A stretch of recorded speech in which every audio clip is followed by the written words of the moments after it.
because when you're dancing around it, the team sees you dancing. They see what you're doing. They smell it.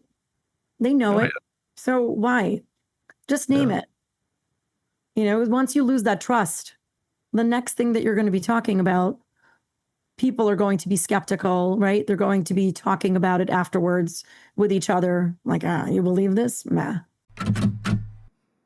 How do you become a leader that people actually want to follow? On today's episode of That's a Great Point, we are talking about the dichotomies in leadership. In our coaching practices, we often find leaders that fall at one extreme end of the spectrum or the other. You have the goals at all costs leader, peoples are objects of production. Or you have the I really need to be liked, so I'm going to avoid difficult conversations leader.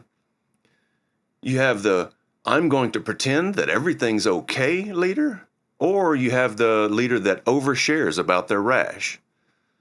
You have the old school suck it up and get to work leader, or you have the newer mental health day I'm entitled to me time leader. We talk about finding our own internal control room so that we can calibrate ourselves to be that leader that people want to follow. We cover a lot of ground in today's conversation, including leadership and parenting. Michelle decided to sit this conversation out today to spend quality time with her dad. As always, if you find our content helpful, please share it with somebody you love. Thanks for playing along. Enjoy.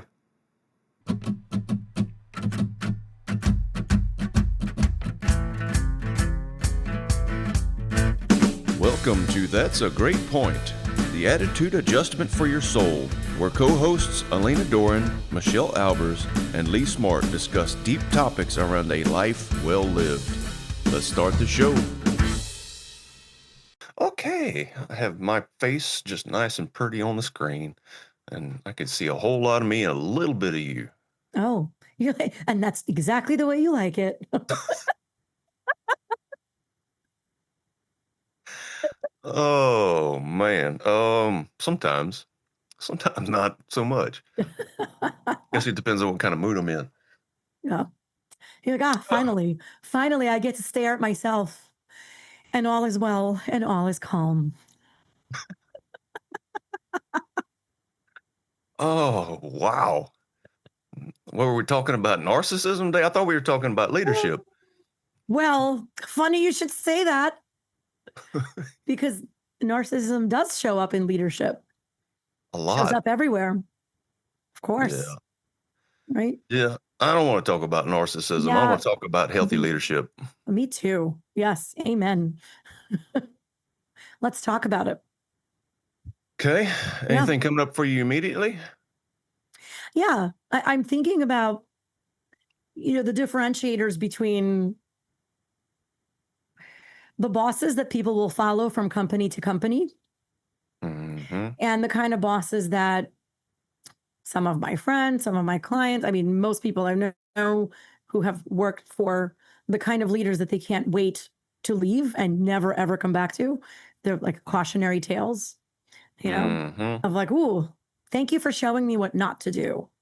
Mm-hmm. Versus the leaders that are exemplary and you never forget. Like, Oh, here's what I'm thinking about. The mug I have right now that I drink from, it's like a good luck charm, is from a company where the leadership at the top, it was the kind that leaves warm and fuzzies. mm-hmm. And definitely so many examples of like integrity and kindness and very goal oriented still. Yeah, Yeah. there are cultures that have it, leaders that create that culture. Yeah. What about you? What are you thinking about? Oh, you reminded me of something that Christina said whenever we interviewed her, how Hmm, we hold multiple things as true whenever we're a really good leader. Uh, sure. yes, the goals and objectives do matter. Mm. And yes, we do need to care for our people as a leader. Oh Uh, yeah. I love that. Yeah, it's yes. And we do all that as a leader while handling our own life challenges and mhm, our own, right, our own pain, our own fears. Maybe like leaders' own roles might be at, threatened, at risk. And even during those times, it's important to protect your people, care for your people, grow your people, even while you're shaky. Yeah.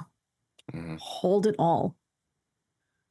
So there's a bit of a dichotomy here. I'm thinking about the two extremes of like a scale. You can be on one end of the extreme where it's all about the goals, and I've met quite a few leaders that have been more than willing to step on or over people, or to really just use people as objects of production to try and reach the goals, versus treating people as if they're human. Or you have the other side of the scale. On the other extreme is, I care so much about my people, I'm afraid to say the hard truths. I'm afraid to have those hard conversations because I want them to like me. I want them to really, really just adore me. And because I want to be liked, I don't have those conversations that may end up hurting feelings.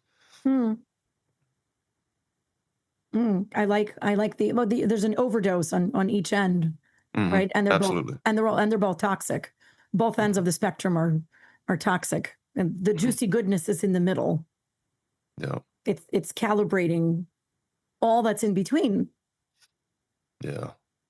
Yeah. To compare it to the men's work that I do, you have on one side, you've got the macho jerk, and the other Mm. side, you've got this new age wimp. And we don't want to be either of these things. Right. When you want to tap into however much masculinity feels authentic to you, and the kindness and sensitivity and being considerate of your partner and your family and your colleagues, that's needed too, right? Hmm. This often comes up in conversations about intergenerational frustrations. I was just on a call with a group facilitation that I did for a group of senior executives, and there was a Hmm. shared frustration about managing like Gen Z and how difficult Gen Z is to manage, and they don't want to work late enough and can't like teach them this and that, and just a lot of complaining. And I had to moderate. I felt the urge that what would be of service would be to moderate that and Hmm. reflect on every single generation has something negative to say about the new generation, and now this generation's the last one that really knows how to work hard, or they don't know it like we did, they don't learn. And the truth is, we continue to learn and evolve as a human species, and we could learn from each other. And so we talked about a spectrum similar to what you described with leadership. We talked about the spectrum of, I said, back in the day, it was entirely hierarchical and goal oriented, and you report to me, so you shut your mouth and do as you're told. It's not your job to question, right? That's the very old school. Like when I joined CBS Corporation, what then became Viacom, what was part of Viacom, CBS Corporation, then Paramount. I believe they've just been acquired by Skydance. It keeps evolving, but there were folks there who worked for like 50 years. And I cherished sitting down and talking to them and hearing their experiences of how things used to be and what used to be normal in leadership. Hmm. And by today's standards, it was mean, it was dismissive, it was belittling, it was severely hierarchical, it was also sexist, and it was also racist. And it felt like a scary place. And I would not want most of it. What I appreciate about it was there was an understanding of like things do take effort, and goals do take a certain endurance of discomfort while you're getting there. Hmm. So that's a positive there, right? I'll take away the no thank you to the sexism and the severe hierarchy. And they also could smoke in their offices. So there like a couple folks who were reminiscing how like the requirement used to be that you have to have only the company's branded ashtray on the desk. Like you can smoke in your office, but you'll get in Yeah. trouble with HR if you have a non-branded ashtray. That's what you Yeah. get in trouble for. And then today you have folks so there was this complaining like, well, there was hierarchy and meanness back then that we don't have today, right? when I was coming up, I had this understanding that I had to endure certain level of like being mistreated. And not all of my bosses took advantage of that, but some did and felt that it was okay to speak to me like I am lesser than because I am junior, right? On the totem pole, I was on the bottom because I just started. Mhm. And today, there's a much greater understanding, in Gen Z, like kids today. And that's what I said to the group of senior leaders. Like, on the other hand, the younger generations understand concepts around being respected and drawing boundaries and the idea of mental health and how important it is. Mhm. It used to be a stigma, and today it's a birthright. And they are too smart, they're too informed to know that it's okay to be abused like that. They understand it's not okay to be treated that way, right? And they understand that of course there's financial compensation, but then there's also the desire for it to mean something, to believe in your leaders, to actually like your leaders. You can't lead the way you used to with like, Mhm. do I need to say it twice? Like, it's what you're doing and that's it. Yeah. Hey, you're hinting at you know, post World War II, there was this banding together of it's all about the organization, it's all about the society, and there's a lot of self-sacrifice. I'm going to sacrifice myself for the good of the community, for the good of everybody else. Mm-hmm. And you ended up with a lot of mental health issues because of it, because we had to, I say we, I wasn't a part of it, obviously, but it was just like you have to sacrifice yourself for the greater good of the whole. And now we've gone full scale to the opposite end of the spectrum of hyper individualism. I'm going to take care of me and to the hell with everybody else. Because so it's trying to find like we keep talking about the different ends of the scale. It's trying to find a balance between the two to where, yeah, sometimes we have to sacrifice a little bit of our own wants, our own desires, our own needs for the greater good of the whole. And we also have to have full permission to be ourselves within the whole, or else we just end up in really, really nasty situations. Mm. So, Mm. how do we support our employees? How do we support the people that follow us, or support the people above us? Right? Of Sometimes you have to course. lead from behind. You have to lead from underneath. So, how do we support the people above us to Course. be 100% fully individualistic while also serving the whole? Yeah, I love your question. I think there's a bouquet of questions wrapped up in there. It's not Hmm. just one. I mean, leading from behind and supporting your boss. Um, there's great value to, and I've got you, I've got you, I've got us, I've got this energy permeating whatever it is that we do. I've got us. The magic word, trust. Mm-hmm. Mm-hmm. Yes. Trust. I've got us. And that immediately allows, whether it's us, whether it's a colleague, right? Whether it's across, above, below, however we're managing, whatever hierarchical relationship, there's like a sigh of relief that Hmm. that's there to, oh, they've got us. We're Hmm. together. We're a team. There's a common mission. It's like any other partnership. That means that I'm allowed to sometimes give it less, right? We can't give 100% all the time. That's unreasonable. There are Hmm. times that 85% is what we're giving. And there are seasons when we need to really ramp it up and go hard, right? All hands on Hmm. deck. Yep. And then there are times when we need to dial it down and tend to other parts of us so that it can be sustainable. And knowing how to being aware that we can calibrate, that there's a whole control room, that's Hmm. huge. Just knowing that it exists can be life changing to begin with, even if you do nothing else other than know that it's there. And then learning how to calibrate it is magical. Hmm. And being there I for love it. it. Oh, Yeah, you love that. no, I love that you said seasons. Um, because if you look at professional sports, there's always an off season, there's always a preseason, postseason. There's recovery time built in on Mm. purpose, because if they were to try to give it their all the time, they would burn out. Yeah. Injuries, nervous system issues, the works, right? Hmm. Same thing in business. If we're on all the time, we just burn out. And All the time. the prevalence of burnout in today's workforce is freaking phenomenal. Look on the bookshelves in business sections. How many books do you see about burnout recovery? Oh, everywhere. How many offerings I get in my inbox to address burnout, Mm-hmm. right? If you search the word burnout in LinkedIn, how many folks you know, are talking about helping you with burnout? Yeah, absolutely.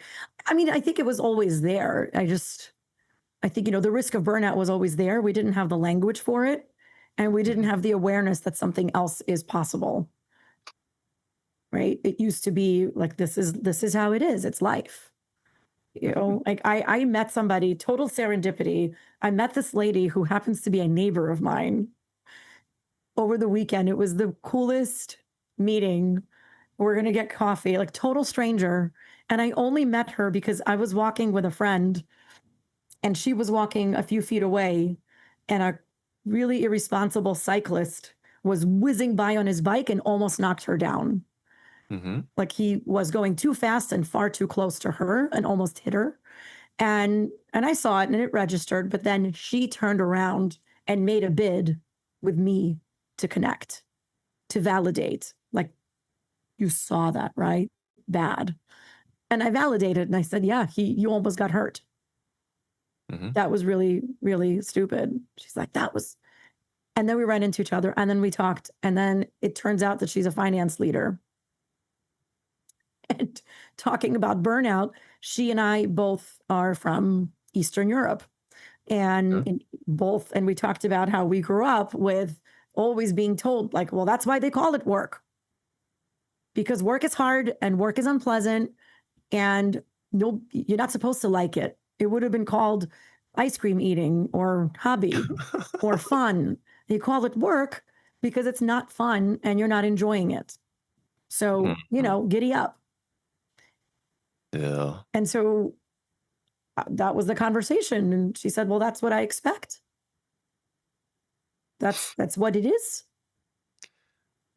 See, I think That's, that's we talk about extremes on the ends of the spectrum. To me, that's an extreme. Work is work, and it's always going to be work. And like, if you yeah. don't enjoy most of what you do, you're not going to perform at it as well as you could if you did enjoy it.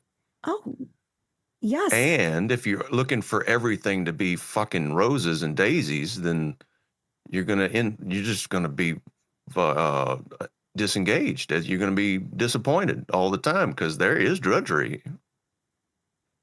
Oh, of course. I mean, if you look at countries around the world where people are happy, right? Happiest, it's not, it doesn't always correlate with countries where people have highest standards of living. Correct. People don't have to have a lot or have the most, what the Western world would look at, the most meaningful jobs, where you're, I don't know, influencing lots of people. Like you're sitting as an influencer, you're sitting in an office, you're not working hard. No, they're working really hard, really, really hard. And sometimes it's manual labor and it's repetitive.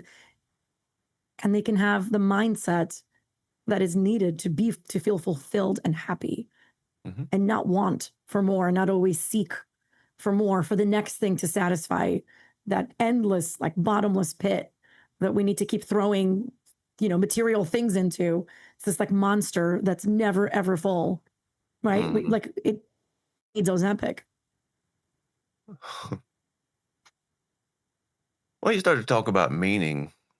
If we're only worried about us and our own advancement, our own gain, it can very quickly become meaningless. Whenever we have something to work towards that is for the greater good of the whole, it has more meaning. And that's when we start to talk about that self-sacrifice again. But as with everything, it has to come with ups and downs. It has to come with a median somewhere, right? It can't be all the extremes that we've talked about so far. Hmm. We just came in and talk about leadership. We just keep, or at least I am, talking about nothing but extremes. Like, Yeah. how do we manage to find ourselves regulating somewhere in the Mm. middle to where we Hmm. get the individualism and also working for the greater good, to where we get the goals and objectives and also working to where we really care about the people under us and they feel safe and they feel cared for and they feel like I have somebody who's looking out for me and I belong here. Mm. The belong thing. Yeah. So important. I matter, right? My contributions matter. Mm-hmm. Yeah. There's a lot, there's the continuous calibration. It's not one thing and it's not two things. It's a continuous loop Yep. of seeking, learning, iterating, practicing, reflecting on the learnings and again, all through life. It's not one thing. It's not 10 easy steps, whatever programs we get sold. People try to sell all the time, like 5 easy steps to, no, there's no 5 easy steps. Mm-hmm. There's definitely ways to make it much easier than we often make it. Wait, you ask a great question. How do we know that this, one end is extreme, the other end is extreme. We know what we don't want over there. And yet most people fall in and stumble around into behaviors that they end up not wanting, Mm-hmm. right? I think continuous reflection, which you can't have with a large ego. So a little ego, little itty bitty ego is going to be one of the ingredients. It's like, are you willing to look in the mirror and see and allow for possibility that you might not like what you see, and that you view that not as an insult or an attack, but as an opportunity to live better, Mm-hmm. to do Mm-hmm. better. Hmm. Something about what you said reminded me of a boss I had Mm. 20 years ago. And he would come and he would hand us a job. He said, I got you a nice, easy one. And whenever he said that, my coworker and I would look at each other and just hang our head because we knew it was a fucking piece of shit job. And he would say it's easy because he was trying to build us up and to encourage us. Which, speaking of, I noticed in editing the podcast that instead of two, I say tuh. Instead So of what?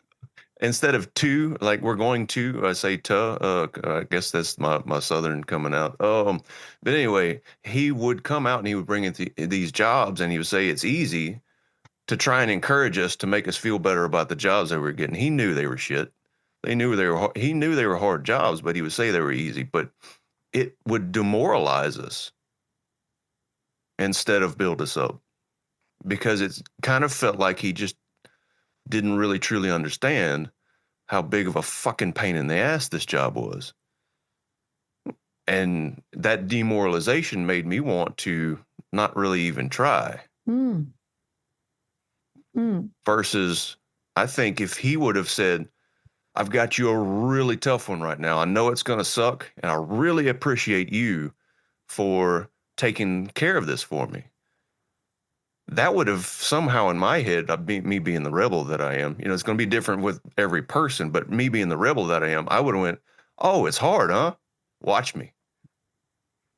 That's Right? interesting. It sounds like it would satisfy the rebel, and it also allows, maybe it would satisfy the little boy too, because it allows you to be seen and your efforts to be seen.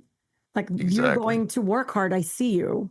I'm not, this is going to be, I'm giving you an easy, shitty job. Sounds dismissive. Yeah. It Yeah. almost sounds like you don't want anything bigger.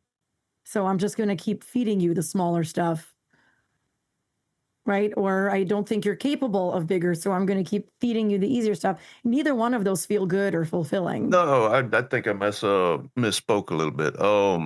He would say it was easy, even though he knew it was a really difficult job. That was his way of encouraging you. Right. Like Right. I think that you can make this really easy. I know it's hard, but I think you can make this easy, right? So that was to me that was just like, this is a pain in the ass. This is an extreme pain in the ass work that I'm about to do, and you're trying to tell me it's easy. It's like, hey, get with the real world, dude. Right. Well, that's the trust. There Uh-huh. isn't much trust when you're belittling and like not naming what everybody else in the room knows. Yeah. Yeah. Yeah. That's so when we're a leader and we actually speak to and validate, just like you said with your story with the woman on the street, when you validate what people are actually feeling, it makes them feel seen, it makes them feel heard, it makes them feel cared for. Absolutely. It's like you're And guess what? This and job still needs to be done. that's right. That's right. I 100% agree. I think when you're a leader that people want to follow, one of the things that you don't do is that, right? So what you do instead is you name it. This Mhm. is going to be painful for all of us, and we're going to work together. Right? We're Yep. going to learn from this. We're going to support each other. It's naming it so that like if you could, because when you're dancing around it, the team sees you dancing. They see what you're doing. They Mhm. smell it. They know Oh, it. So why? Just name yeah. it. Once you lose that trust, the next thing that you're going to be talking about, people are going to be skeptical, right? They're going to be talking about it afterwards with each other, like, you believe this? Nah. Right. And Right. dismissing you, Yeah. That dismissing that you. that makes me think about how many people have a hard time being messy, right? They want to try and make sure everything's smooth and pretty and easy, and in doing so, it actually can prevent progress, right? Because how hard it is for somebody like that, somebody who really wants to be liked and they want to make everybody like them, and uh, they want everybody to feel good about them. Then how hard is it for them to have a difficult conversation Hmm. and be messy and to really stir things up? Because sometimes shit needs to get stirred up. Sometimes you have to have really hard conversations, and that's Absolutely. hard to do when you're coming from a place of, I need to be liked, I need to make Oh, sure my people love me. I mean, how important is it for leaders to be self aware and to have done work on themselves? Incredibly important. Incredibly important. Right? We're talking Hmm. about like smaller ego or being able to name things, being able to call out, being able to deliver a message that's uncomfortable and messy, right? And admit their own messy or Hmm. admit their own missteps to the team because that builds trust big time. Hmm. Because again, they see you dancing, they know that you misstepped, they know that something's off, Yep. and you covering it up just makes it worse. So naming Absolutely. it, right? And naming when you do misstep or when you have learnings, it's an incredible opportunity Mhm. to build trust, Exactly. to open up to the team and show them by modeling that they too can come and they're not going to be punished. We're human. They made a misstep. And that makes, it opens up a whole world of once you're naming it, you can then start addressing what to do about it. Well, there was a Hmm. misstep. Here's what I'm doing about it. That will then make somebody else feel a little bit more brave to say, I did that too. That was me. There you go. Right. And then we can have a conversation how to make it better together collectively. Then we feel like a team. Then we don't feel so alone. Then the storms are easier to weather. I think you just got yourself a highlight reel. No, I meant what I said. Damn it. I know. But it's true. It just makes everything so much easier to weather, right? Because your stomach Yeah. gets like, you Yeah. know, You know, being the one who's willing to be vulnerable first allows others to open up. And if you're coming in trying to pretend like everything's hunky dory, like everything's mhm, fucking gold and silver and diamonds and shit, it makes people feel like they can't mess up. It makes people feel like they have to put on the show that you're putting on. mhm, Because if I don't put on that show, then I won't be accepted. I won't be a part of the group. I won't belong. So now it just, when you start with that from the top, when you start with, I need to have this presentation, I need to make everything look great, then the people under also do the same thing, and it shuts down communication. It shuts down trust. Mm-hmm. It. And how much do you feel like is too messy? Oh, I love your question. Yeah, we've all probably been in a scenario where it's gotten too messy and too personal and too vulnerable. Mm-hmm. Yeah, there's always the calibration between like don't share the specifics of your digestive problems, right? Um Specifics of too specific on what's wrong with your marriage, Yeah. Yeah. right? Like source of your rash. Like there are things to not talk about, or there are ways to talk about them that are honest, Mm-hmm. but appropriate enough for the context, which is reminds me of something earlier that you touched on about bringing your whole self to Mm-hmm. work. And I often want to say, please do not bring your whole self to work. Leave some at home. Do not bring your whole self. I love what they say in leadership. It's full permission and responsibility for impact. Mm, say more. Full permission to bring every piece of you and lay it all on the table, and have responsibility for the impact that you create in doing so. So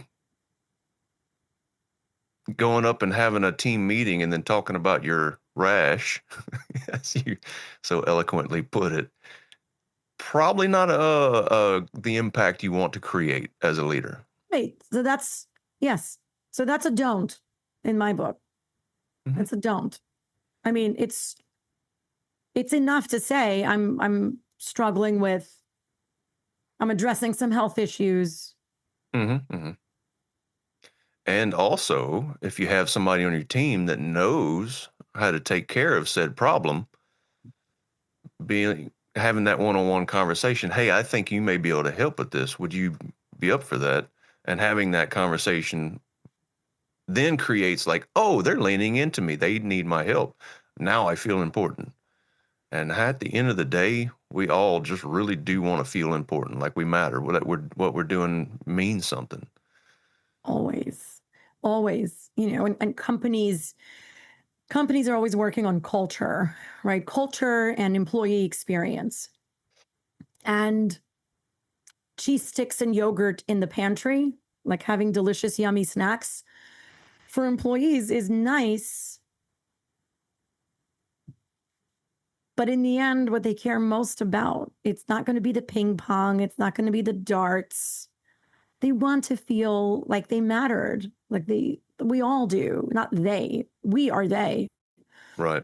We want to feel like we make a difference, like we matter in this world, Hmm. like we're visible in some way that matters to us, right? Some don't want to be literally like visible on stage. They don't need to get the spotlight, but they want to be appreciated. They may want to feel seen in other ways, like getting really juicy analysis, right? Or really challenging work.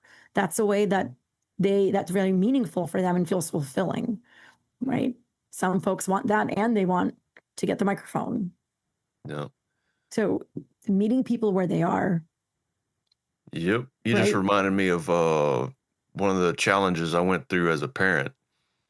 When we talk about leadership, parenting is a form of leadership. And I started off with punishment as a way to try and change behavior. And I started to notice that the behaviors didn't change. They just got sneakier about those behaviors. Mm-hmm. Whenever we switched to appreciation, when we switched to gratitude and um, reinforcing positive behavior, actually did create behavior change. I love that point and the parallel that you just made, right? Hmm. Between parenting and how we are raised and what we respond to. It's human nature, Hmm. small human, adult size human. It's all the same. It's all humanity. And when we are focusing on it's what are we choosing to put focus on, Hmm. right? When you talk about parenting, When my kids were ready to start elementary school, I had met with a couple schools to see what the principal was like, what their philosophy is like. And one of the schools I met with that I chose not to send my kids to had a system, a disciplining system where they would get points. They would Mhm. collect points throughout the day. Mhm. And once they collected enough points, something would happen. Now, Mhm. you might think I'm talking about positive points for good behavior, but no, I'm talking about negative points. So endless negative Ooh. reinforcement of you spoke out of turn, you you didn't listen to instructions, you whatever you're not supposed to do as an elementary age child, like first, second grade, you get points, and it's public humiliation too, because Mhm. your name and your scorecard is on the board. So you're publicly humiliated in front of everyone. Once you are up to a certain number of points, more privileges are taken away and you're punished. And that was, and it just ran antithesis to all that I believe in and all that I hope to be as a parent, as a friend, like to only point as a partner, to keep pointing out and focusing on what's not being done right is a sure way to ruin a relationship, ruin trust, whether it's for a Absolutely. first grader, whether it's with a business partner, right, a romantic partner, or for your team. Yeah. So noticing the good and celebrating the good it begets more good. Absolutely. Oh, Absolutely. Yeah. Well, I think as a human race, we're starved for appreciation. We're starved for just being seen and um, held up for the efforts and actions. And mm-hmm, whenever somebody actually comes in and says, "Thank you, you did a great job. I see how much you worked on that. I appreciate you." mm-hmm, It's like, ooh, absolutely. ooh, ooh. Right? Like, right. You see me. You see Right? that I worked hard. You see that I'm invested, even if it's not the ultimate outcome. The fact that the person's there and cares and invested, noticing progress along the way is Hmm. incredibly encouraging. Now, what you're talking about also makes me think of, the whole, as we're talking sort of the theme of both ends of the spectrum. Hmm. Yes, we want to feel seen and appreciated. And you made me think of the participation trophy culture, Mm.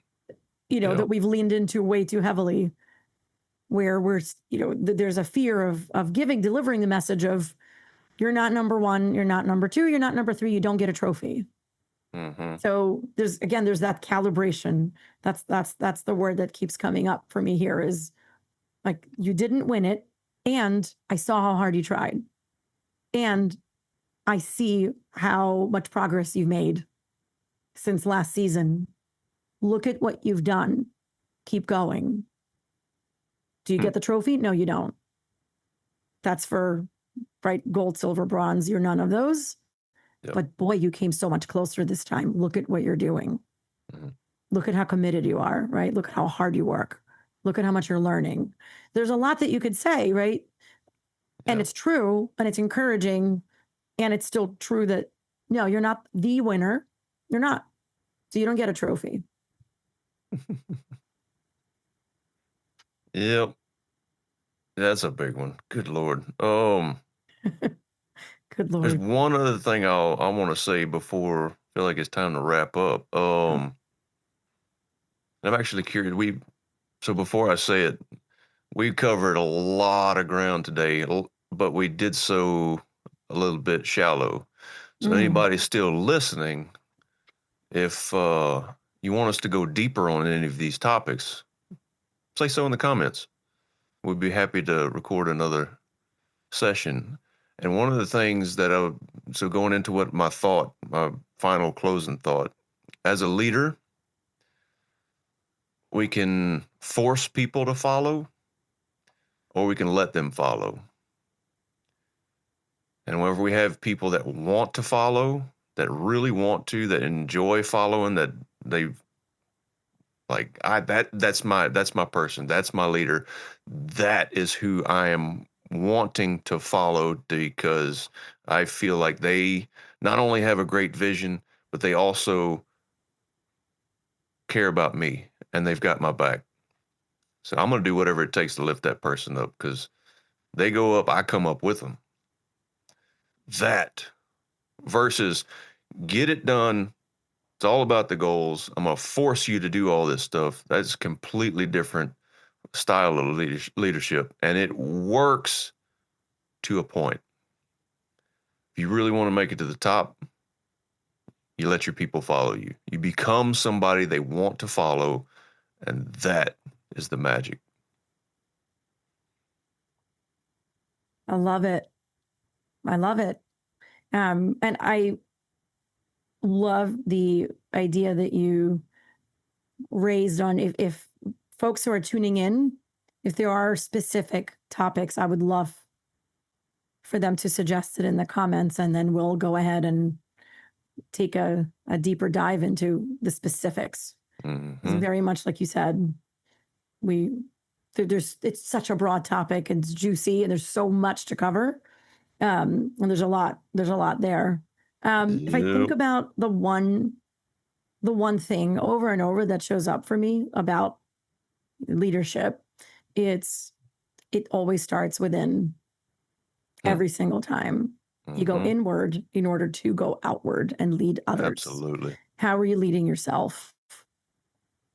Chances are, if someone's being cruel and unforgiving, they're probably being cruel and unforgiving to themselves.